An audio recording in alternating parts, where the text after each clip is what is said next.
that had just been built, and in this room where we were all, having cocktails, there was a closet that was built for the sole purpose of housing the Christmas tree.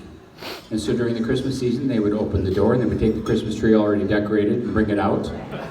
And then when Christmas season was over, then Bobby Bream would open that door and put it back in. So that was my first experience, but Tom happened to mention that I was really late to the show. That was not until probably the early 90s. And long before that, there was actually the origin of the Dewsweeper dinner. Now, how many people are here for the first time ever for a Dewsweeper dinner? Oh, come on, we got more people than that, I know. Okay, well, Pat, would you mind coming and telling a little bit of history? That's enough.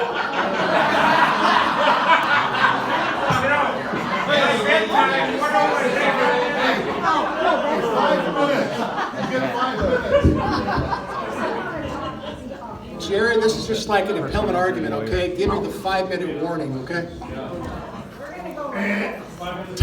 Tom is correct with some of the comments he made to Bob about the origins of the dinner, but he's forgotten some of the things about it because there's actually a backstory, and it kind of evolved two different ways. So let me tell you the backstory first. And of course, as far as our early origins, they all involve Lee Wampler. And the real origin of this is, the prime word is guilt. Tom and I are playing in St. Joseph's School the Deaf tournament in the late 80s. And we have Judge Carroll with us, and we have Lee with us. And Dave Furlong was one of our assistant professionals. And back then, they didn't make very much money. Dave, I think he told us his base salary at that point was $12,000 a year. So Steve Blake, this was back in the day when Tom and I could actually play. We were both 8s. We had a really good day, and Tom, of course, back then, he was betting money once we got out of the parking lot. So we had a carryover skin game going. Wampler, as is his wont, did not help on one frickin' hole. So we got to the 18th hole. Furlong was playing really well. He was even par. Made a bad bogey on the 17th hole, and he was getting a little nervous. So Tom and I saw that we got him laughing again. Lee hit, it was a short par 4, so he had a 5-1 at about 10 feet. There's 8 carryover skins.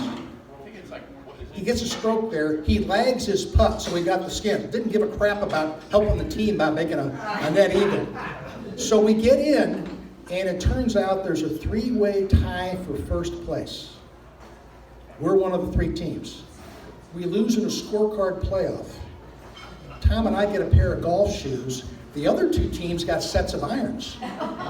So what Tom immediately wanted to do was he wanted to charge a new set of irons off the Wampler in the pro shop, and Furlong ended up finishing second in the pro deal. And between what he won on the team and what he won on the pro deal, he made over $3,000 that day. He wouldn't let Tom and I even go through the buffet line. He just brought us our meals. He was bringing us drinks because it was a big doggone day. So we made Lee feel guilty about that the entire year.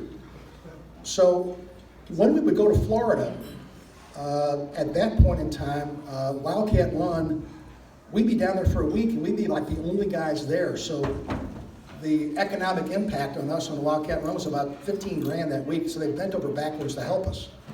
And we'd come back in December and have one last banquet. But one thing Tom forgot about, Sue Cox and my wife Karen, they organized on Friday nights, they called it a Golf Widows banquet. Remember, you guys were all coming to Greenbrier on Friday night, and they would have their banquet. Then we'd come back in December and do something then. And after that, Lee decided, since around Christmas time, he went to Florida and didn't come back until April. So he would tell us, well, go ahead and charge your dinners to my number because I'm not going to be able to pay my minimum. Back then, it wasn't a 6-month deal. You only got 3 months to use it, and he knew he'd never be able to take care of it because he'd be in Florida the entire time. So that's really the origin of why this thing started, and then we started getting more formal as time went by. But again, here we've got 50 people here tonight. Last year we had 44, so we had so many people this year. Robert said, we had to move out here. This is the largest number of folks we've ever had. Again, I would be remiss if we don't thank Matt and the staff. We could not do this. Again, I embarrass Matt every year. He pledged to me 3 years ago. He says, I will not let anybody break up the Dewsweeper. So he has kept his vow, and we've been able to keep this group together. We've been together since 1983, so now we're going on 40 years. There's never been a group in the club that's lasted this long. I'm really glad that Eddie won the crown this year. It was kind of a low bar. I mean,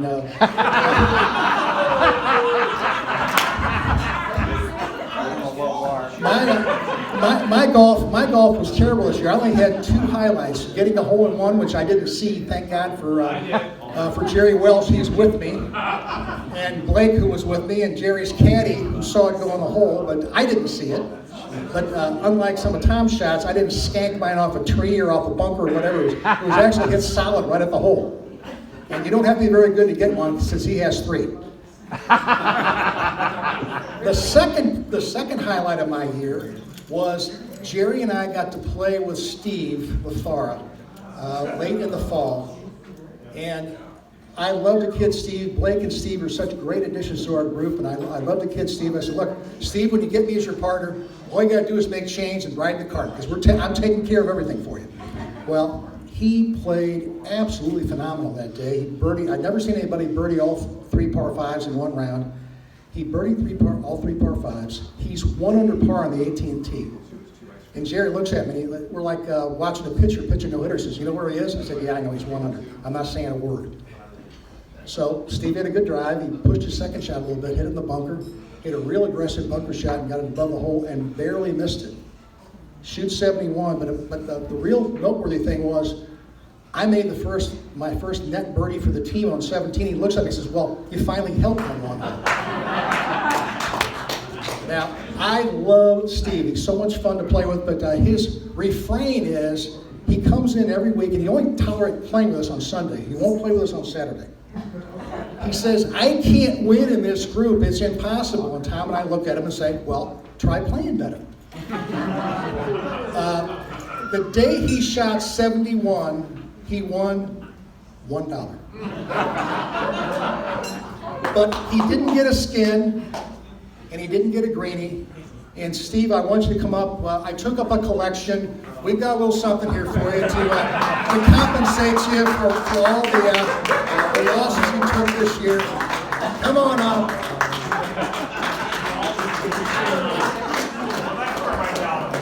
As a little token of our appreciation, Merry Christmas to you. And maybe some days you'll play with us on Saturday, because I have a donut for you both Saturday and Sunday. I do want to say that I appreciate this. This is actually going to go to the staff, because I don't pitch as much as you say I do. Yes, you do. But at any rate, I want the staff to get whatever is in here. I don't even know what's in here. Not much. How much? Took out the collection, we all gave it. But I did appreciate you finally contributing that day on number 17 for the first time in a while. A little earlier next time. There we go. All right, all done. Didn't get the warning bell. It's all you, Bob. And I would be remiss. Let's give Bob a really big hand, because he plans this every year, comes up with new songs every year, and this would not be the same without him doing it.